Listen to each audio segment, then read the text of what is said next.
ये कहानी किसी राजा की ही नहीं, ये कहानी स्वाभिमान की है।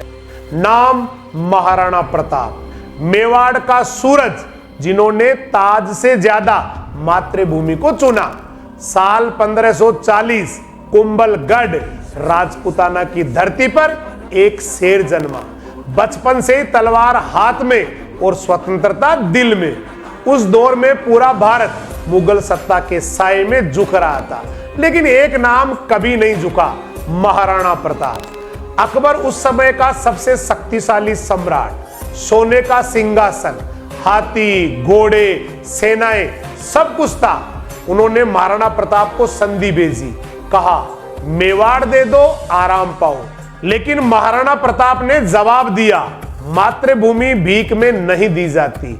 और यही इतिहास का टर्निंग पॉइंट था। साल 1576 हल्दी घाटी, एक घाटी ही नहीं बल्कि बलिदान का मंच।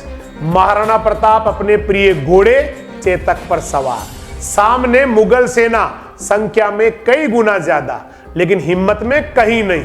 चेतक जिसके खुरों में देशभक्ति थी, जिसने घायल होकर भी अपने स्वामी को सुरक्षित पहुंचाया और अंतिम सांस ले ली।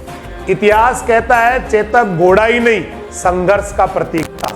युद्ध के बाद महाराणा प्रताप महलों में नहीं, जंगलों में रहे, पत्थरों पर सोए, घास की रोटियां खाई, लेकिन अकबर की अधीनता स्वीकार नहीं की। उनके बच्चे भूखे रहे, रानी आंसू पीती रही, लेकिन प्रताप का स्वाभिमान कभी नहीं टूटा। इतिहास गवाह है, महाराणा प्रताप कभी पराजित नहीं हुए, क्योंकि जो झुकता नहीं वो हारता। उन्होंने मेवाड़ की अधिकांश भूमि वापस ली और आखिरी सांस तक स्वतंत्रता की लड़ाई लड़ी।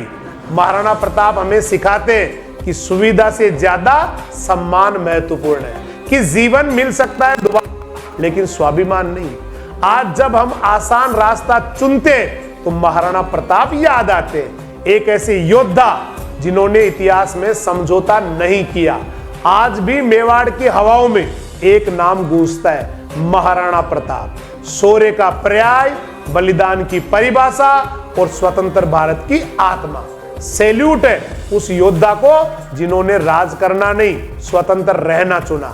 क्योंकि इतिहास ताज पहनने वालों को नहीं, ताज ठुकराने वालों को याद रखता है। महाराणा प्रताप अमर रहे।